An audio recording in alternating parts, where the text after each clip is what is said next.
വചനയാത്ര നിയമാവർത്തനം 6-ാം അധ്യായം. സുപ്രധാനമായ കൽപ്പന. നിങ്ങൾ അവകാശമാക്കാൻ പോകുന്ന ദേശത്ത് അനുഷ്ഠിക്കേണ്ടതിന് നിങ്ങളെ പഠിപ്പിക്കാൻ നിങ്ങളുടെ ദൈവമായ കർത്താവ് എന്നോട് ആജ്ഞാപിച്ച കൽപ്പനകളും ചട്ടങ്ങളും നിയമങ്ങളും ഇവയാണ്. നിങ്ങളും നിങ്ങളുടെ മക്കളും മക്കളുടെ മക്കളും ഞാനിന്ന് നൽകുന്ന ദൈവമായ കർത്താവിൻ്റെ ചട്ടങ്ങളും പ്രമാണങ്ങളും അനുസരിച്ച് ജീവിതകാലം മുഴുവൻ അവിടുത്തെ ഭയപ്പെടുന്നതിനും നിങ്ങൾക്ക് ദീർഘായുസ്സുണ്ടാകുന്നതിനും വേണ്ടിയാണ് ഇവ. ആകയാൽ ഇസ്രായേലെ കേൾക്കുക.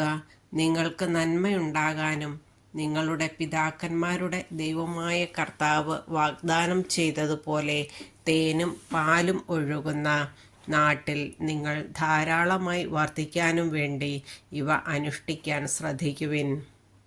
ഇസ്രായേലെ കേൾക്കുക. നമ്മുടെ ദൈവമായ കർത്താവ് ഒരേ ഒരു കർത്താവാണ്. നിങ്ങളുടെ ദൈവമായ കർത്താവിനെ പൂർണ്ണ ഹൃദയത്തോടും പൂർണ്ണ ആത്മാവോടും പൂർണ്ണ ശക്തിയോടും കൂടെ സ്നേഹിക്കണം. ഞാനിന്ന് കൽപ്പിക്കുന്ന ഈ വചനങ്ങൾ നിങ്ങളുടെ ഹൃദയത്തിലുണ്ടായിരിക്കണം. ജാഗരൂകതയോടെ അവ നിങ്ങളുടെ മക്കളെ പഠിപ്പിക്കണം.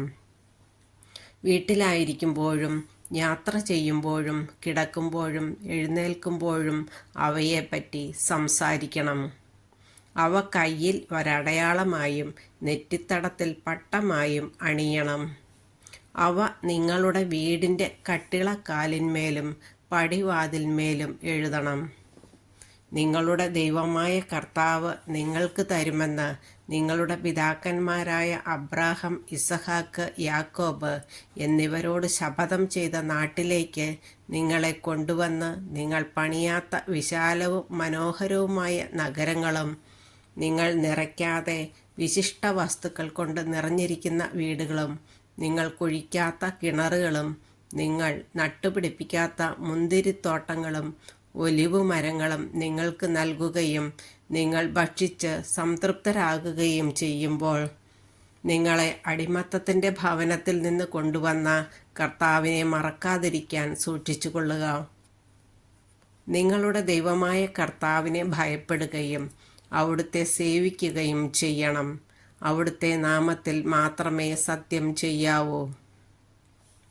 നിങ്ങളുടെ ചുറ്റുമുള്ള ജനതകൾ സേവിക്കുന്ന അന്യദേവന്മാരെ നിങ്ങൾ സേവിക്കരുത്. സേവിച്ചാൽ അവിടുത്തെ കോപം നിങ്ങൾക്കെതിരായി ജ്വലിക്കുകയും നിങ്ങളെ ഭൂമുഖത്തു നിന്ന് നശിപ്പിച്ചു കളയുകയും ചെയ്യും. എന്തെന്നാൽ നിങ്ങളുടെ മധ്യേ വസിക്കുന്ന നിങ്ങളുടെ ദൈവമായ കർത്താവ് അസഹിഷ്ണുവായ ദൈവമാണ്. മാസായിൽ വച്ച് നിങ്ങൾ ചെയ്തതുപോലെ നിങ്ങളുടെ ദൈവമായ കർത്താവിനെ പരീക്ഷിക്കരുത്. നിങ്ങളുടെ ദൈവമായ കർത്താവ് നൽകിയിട്ടുള്ള കൽപ്പനകളും ചട്ടങ്ങളും ജാഗരൂകതയോടെ പാലിക്കണം. നിങ്ങൾക്ക് നന്മയുണ്ടാകാനും നിങ്ങളുടെ പിതാക്കന്മാർക്ക് കർത്താവ് വാഗ്ദാനം ചെയ്തിട്ടുള്ള ആ നല്ല ഭൂമിയിൽ ചെന്ന് സകല ശത്രുക്കളെയും നിർമ്മാർജ്ജനം ചെയ്ത് അത് അവകാശമാക്കാനും വേണ്ടി കർത്താവിൻ്റെ സന്നിധിയിൽ ശരിയും നന്മയും മാത്രം പ്രവർത്തിക്കണം.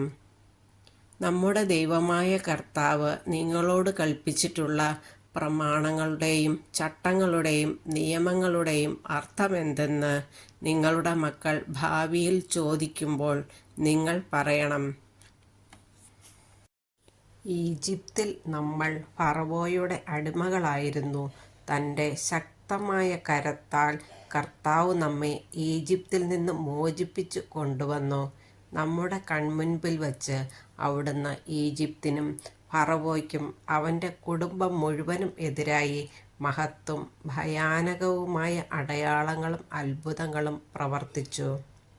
അനന്തരം നമ്മുടെ പിതാക്കന്മാർക്ക് അവിടുന്ന് വാഗ്ദാനം ചെയ്തിരുന്ന ദേശത്തേക്ക് നമ്മെ നയിക്കാനും അത് നൽകാനുമായി നമ്മെ അവിടുന്ന് കൊണ്ടുപോന്നു.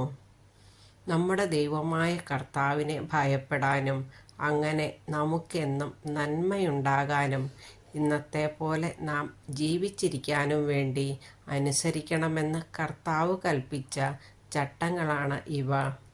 നമ്മുടെ ദൈവമായ കർത്താവ് കൽപ്പിച്ചിട്ടുള്ളതുപോലെ അവിടുത്തെ മുൻപാകെ ഈ കൽപ്പനകളെല്ലാം ശ്രദ്ധാപൂർവം പാലിച്ചാൽ നാം നീതിയുള്ളവരായിരിക്കും.